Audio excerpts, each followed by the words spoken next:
Welcome, dear listener, to another magical tale from the enchanted world of the Brothers Grimm. Today's story is one of love, mystery, and a powerful enchantress hidden deep within a shadowy forest.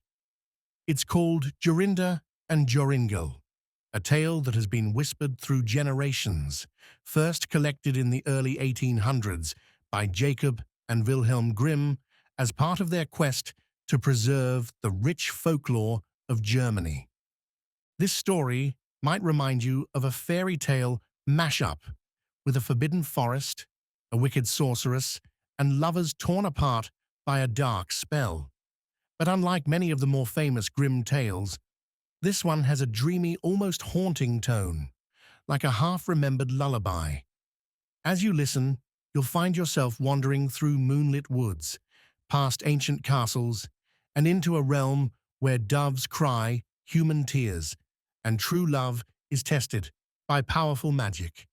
So settle in, get cozy, and prepare to be swept away into the strange and beautiful tale of Jorinda and Joringel.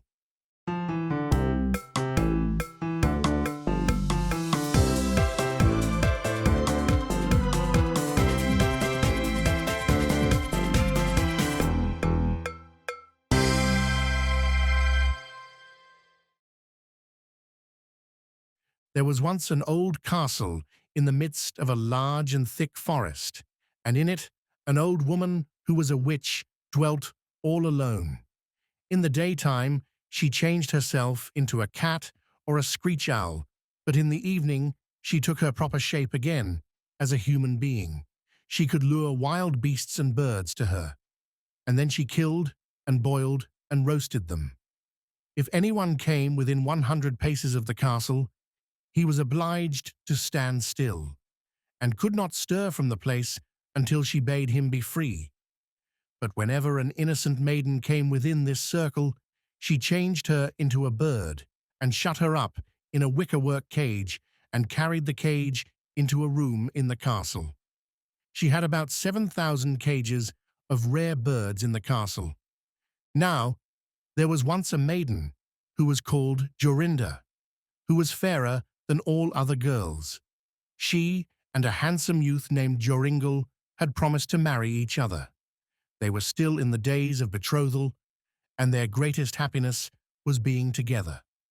One day, in order that they might be able to talk together in quiet, they went for a walk in the forest. "Take care," said Joringel, "that you do not go too near the castle." It was a beautiful evening. The sun shone brightly between the trunks of the trees into the dark green of the forest, and the turtle doves sang mournfully upon the young boughs of the birch trees. Jorinda wept now and then. She sat down in the sunshine and was sorrowful. Joringel was sorrowful too. They were as sad as if they were about to die. Then they looked around them, and were quite at a loss, for they did not know by which way they should go home. The sun was still half above the mountain and half set.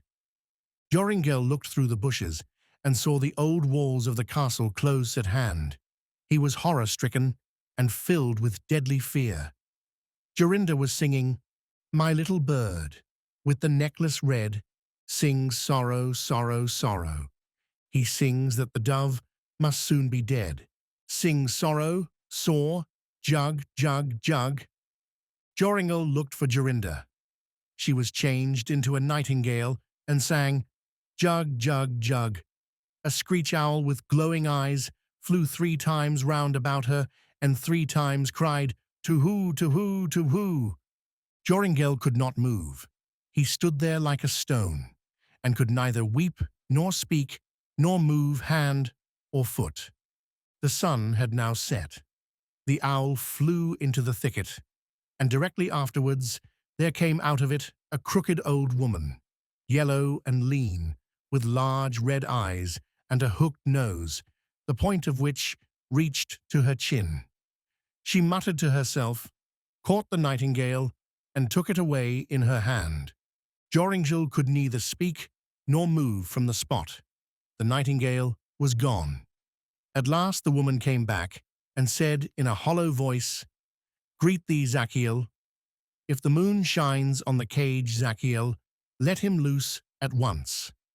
Then Joringel was freed. He fell on his knees before the woman and begged that she would give him back his Jorinda, but she said that he should never have her again, and went away. He called, he wept, he lamented, but all in vain. "Ah, what is to become of me?" Joringel went away, and at last came to a strange village. There he kept sheep for a long time. He often walked round and round the castle, but not too near to it. At last he dreamt one night that he found a blood-red flower, in the middle of which was a beautiful, large pearl, that he picked the flower and went with it to the castle, and that everything he touched with the flower was freed from enchantment. He also dreamt that by means of it he recovered his Jorinda. In the morning, when he awoke, he began to seek over hill and dale if he could find such a flower. He sought until the 9th day, and then early in the morning he found the blood-red flower. In the middle of it there was a large dewdrop, as big as the finest pearl. Day and night he journeyed with this flower to the castle. When he was within 100 paces of it, he was not held fast, but walked on to the door. Joringel was full of joy.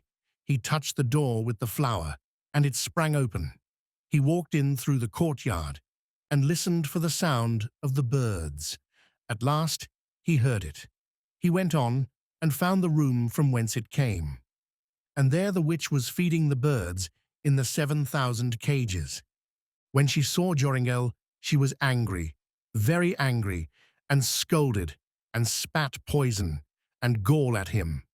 But she could not come within 2 paces of him. He did not take any notice of her, but went and looked at the cages with the birds. But there were many hundred nightingales. How was he to find his Jorinda again? Just then he saw the old woman quietly take away a cage with a bird in it and go towards the door. Swiftly he sprang towards her, touched the cage with the flower, and also the old woman. She could now no longer bewitch anyone, and Jorinda was standing there, clasping him round the neck, and she was as beautiful as ever. And so the spell was broken, love triumphed over darkness, and the forest held its breath no more. Jorinda and Joringel reminds us that even the strongest enchantments can't stand against the quiet power of devotion and courage. It's a gentle story, but one that lingers, like the echo of a song sung long ago in a moonlit glade. If you enjoyed this tale, please click the like button. It really helps others find these magical stories. And if you haven't already, make sure to subscribe so you don't miss a single adventure we share. And of course, make sure to come back for more stories here at Grandma's house.